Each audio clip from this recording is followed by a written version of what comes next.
YS Rajasekhara Reddy గారు ముఖ్యమంత్రిగా ఉన్నప్పుడు ఆయనే ఆ లోడ్ అంతా భరించడం జరిగింది. ఆయన ఇన్ ద సెన్స్ ప్రభుత్వం, ఆ రోజు రాజశేఖర రెడ్డి గారి ప్రభుత్వమే ఆ భారాన్ని అంతా ప్రజల మీద పడకూడదు, ఆ 50 రూపాయల భారం అని చెప్పేసి మొత్తం అంతా కూడా రాజశేఖర రెడ్డి గారి ప్రభుత్వం భరించింది. ఈరోజు నేను కోరుకునేది ఏంటంటే, ఈరోజు పవన్ కళ్యాణ్ కావచ్చు, చంద్రబాబు నాయుడు గారు కావచ్చు, బీజేపీ కావచ్చు, కూటమి 15 సంవత్సరాలు మేము ఎక్కడికే గారి పోము, కలిసిమెలిసి ఉంటాము, ఉండాలి అని ప్రార్థిస్తున్నారు, కోరుకుంటున్నారు. అది మీ తిప్పలు ఏదైనా కానీ మీరు ఉండాలనుకోవటానికి ప్రజలు ఉండాలి కదా. ప్రజలకు నిజాలు తెలియజేయాల్సిన బాధ్యత కూడా మా మీద ఉంది. దానికి ఈరోజు ఈ కార్యక్రమం చెప్పినారు. మీరు కర్ణాటకలో పోయి అక్కడ రేట్ తక్కువ ఉంది, ఇక్కడికి వచ్చిన తర్వాత రేట్ తగ్గిస్తామన్నారు. మరేం రేట్ ఏం తగ్గలే. నేను యుద్ధం గురించి మాట్లాడటంలే, యుద్ధం వచ్చింది దాని తర్వాత పెరిగిందని కాదు చెప్పేది. ఇది మీ ప్రభుత్వాల్లో జరిగినప్పుడు మీరు ఏం చేస్తున్నారు? మొత్తం నిందలంతా వైఎస్ఆర్ కాంగ్రెస్ మీద విన్నారు కదా. కేంద్రం పెంచిన దానిల మీద కూడా ఎంత దరిద్రం అంటే, అమరావతి కోసం 1% ₹1 సెస్ కూడా పెంచినారు మీరు. అమరావతి అభివృద్ధిలో భాగంగా పెట్రోల్ మీద, డీజిల్ మీద, దీళ్ళ మీద ₹1 ఎక్స్ట్రా కూడా పెంచినారు మీరు. కానీ మేము చెప్పలేకపోయినాం. అదే కదా మాకు ఈ రోజున్న పరిస్థితుల్లో ఇవన్నీ కూడా. ఎందుకంటే చంద్రబాబు నాయుడు అంటాడు, నేను 20 ఏళ్ళ ముందర ఆలోచిస్తా అంటాను అని చెప్పేసి. 2 రోజుల ముందర ఆలోచించలేకపోయినావు, యుద్ధం వస్తుందని చెప్పేసి. నరేంద్ర మోడీ ఇజ్రాయెల్ పోయి ఇచ్చినాడు, 2వ రోజే ఇక్కడ పడా. ఆడికి పోయి Israel is father land, India is mother land అంటారు. ఇక్కడికి వచ్చి మామీ వేసి జనాలకు సమాధానం చెప్పుకోవాలి కదా. రోజు ఒకరి మీద, మతం మీద, ఇంకోటి మీద రాగద్వేషాలు పెంచుకుంటూ పోవడం కాదు కదా. ఈరోజు యుద్ధం వచ్చింది కాదంటంగా, ఆ రోజు అనుకూలంగా లేని పరిస్థితుల్లో కూడా ప్రభుత్వం భారం మోసింది. మీరు కూడా ఎన్నికల్లో హామీ ఇచ్చినారు, సంవత్సరానికి 3 సిలిండర్లు ఉచితమని. 2 సంవత్సరాలు కాకుండా ఉచితానికి ఎంత డబ్బులు వేసినారు చెప్పమనండి. ఈ రోజున్న రేట్లో గ్యాస్ ప్రైస్ ₹900 ఉంది. ఈరోజు ₹900 ఉంది గ్యాస్ ప్రైస్. 900కు సంబంధించిన డబ్బులు 2 సంవత్సరాలు అయింది. 3వ బడ్జెట్ పెడుతున్నారు, 3వ బడ్జెట్ కూడా పెట్టేసినారు, అయిపోయింది. మరి డబ్బులు వేసినారా? It's a simple question. ఎప్పుడు ఏదో విధంగా మభ్యపెట్టడం, మోసం చేయడం తప్ప. నేను ఎక్కడో చూసా,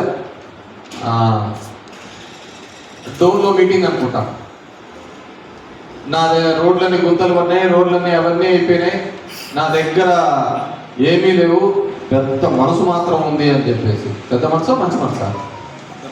పెద్ద మనసు ఉంది అని చెప్పేసి. దాని కింద మళ్ళీ ఏదో సునీల్ కూడా ఏదో పెట్టినారు డైలాగ్.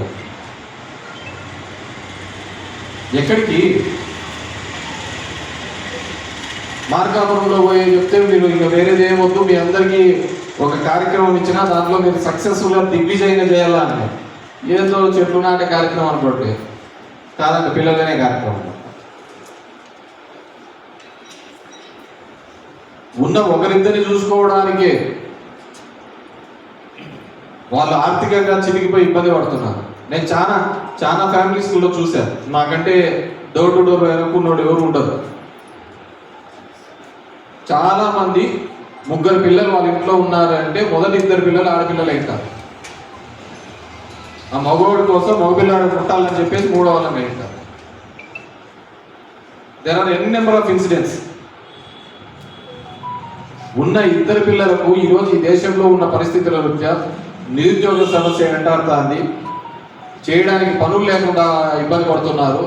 తినడానికి 3 పూట్లుగా ఖచ్చితమైన భోజనం లేవు. పిల్లలు చదివించలేక డ్రాప్అవుట్స్ అవుతున్నారు. ఈ విధంగా ఆర్థికంగా కానీ చిన్న భిన్నమవుతున్న కుటుంబాలు, పెద్ద కుటుంబాలు, ఆ కాలం పోయింది. నోటికి ఎంత పడితే అంత చెప్పడం పోవడం పోతా అంటారు. అదొక ఆబ్జెక్టు, అదొక సబ్జెక్ట్ అని చెప్పు. ఈ దేశ ప్రగతికి ఉపయోగపడేదా? ఈ దేశ ప్రగతి ఉపయోగపడేది ఏంటంటే ఒక నలుగురు మంది ఉద్యోగాలు ఆ కుటుంబం ఆర్థికంగా నిలబెట్టడానికి ఏ విధంగా ఉపయోగపడతారు, దాన్ని తీసుకునే మెజర్మెంట్స్ ఏంటి, స్టెప్స్ ఏంటనే చెప్పాలి. దానిలో వదిలిపెట్టేసి ఏదేదో నోటికి వచ్చినట్టు చెప్పి మభ్య పెట్టించే కార్యక్రమాలు చేస్తున్నారు. కాబట్టి వైఎస్ఆర్సీపీ ప్రభుత్వం ద్వారా, వైఎస్ఆర్సీపీ పార్టీ ద్వారా నేను కోరేది ఒకటి, గతంలో రాజశేఖర రెడ్డి గారు ఏ విధంగా అయితే 50 రూపాయలు అప్పట్లో కేంద్ర ప్రభుత్వం వేసిన భారాన్ని ఆ రోజు రాజశేఖర రెడ్డి ప్రభుత్వం భరించిందో, ఈరోజు చంద్రబాబు నాయుడు గారు కూడా ఆ 65 రూపాయలు అనేది ఏ పేద ప్రజల మీద పడుతున్న భారం ఉందో దాన్ని భరించాల్సిందే.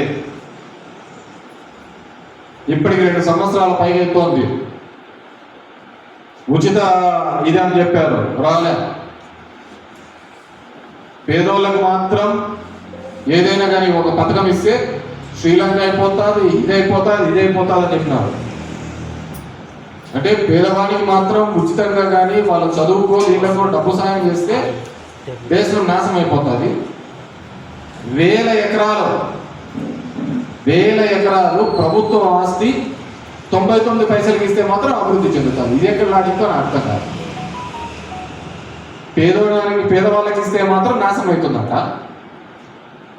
డబ్బున్న వాళ్ళకి మాత్రం ఇస్తే 99 పైసలకు అభివృద్ధి చెందుతుందంట. ఇది ఎక్కడ లేని లాజిక్ తీసుకొని వచ్చినారు. కాబట్టి ఖచ్చితంగా ఈ ప్రభుత్వాన్ని కోరుతున్నాం. ఎందుకంటే మీరందరూ భాగస్వాములు. ఆంధ్రప్రదేశ్ ప్రజల్ని మీరు మంచి చేయాలని ఉంటే కనుక ఈ పెంచిన 65 పాపం మీదే. క్రూడ్ ఆయిల్ ప్రైస్ అప్పటికంటే ఇప్పుడు బ్యారల్ $100 ఉంది. పెరగచ్చు, రేపమన్నాడు పెరగచ్చు. ఇన్నాళ్ళు కూడా ఆయిల్ కంపెనీలన్నీ బాగా లాభాలు తిన్నాయి. ఈరోజు ఈ దేశం కోసం భరించాలా? ప్రజల నెత్తిన ఎటువంటి భారం పడకూడదు, భరించాలి. ఎవరి కోసం భరించారు? లక్షల కోట్లు ఉన్నారు. రైతులకు చూస్తుంటే ఈరోజు చూసాం, యూనియన్ బ్యాంక్లోనే ఏదంటున్నాం, రెన్యువల్ చేసుకోవాలంటే మొత్తం కట్టాలని రైతులు సతాయిస్తున్నారు. అదే పెద్ద వాళ్ళకి ఆ విధంగా చేస్తున్నారా? దగ్గర 16 లక్షలు 20 లక్షల కోట్లు అలాగే ఎంపీ అని చెప్పి మాఫీలు చేసినారు. అదే రైతు చేయాలంటే ఇబ్బంది పడుతున్నారు. కాబట్టి వైఎస్ఆర్సీపీ నుంచి ఒకటే డిమాండ్ చేస్తున్నాం, ఖచ్చితంగా పెరిగిన 65 రూపాయలు కూడా మీరే భరించాలి. అదేవిధంగా మీరు అంటున్న 3 సిలిండర్లు సంవత్సరానికి ఇవ్వాల్సినవి 900 2700 2 సంవత్సరాల డబ్బులు కూడా పడాలి.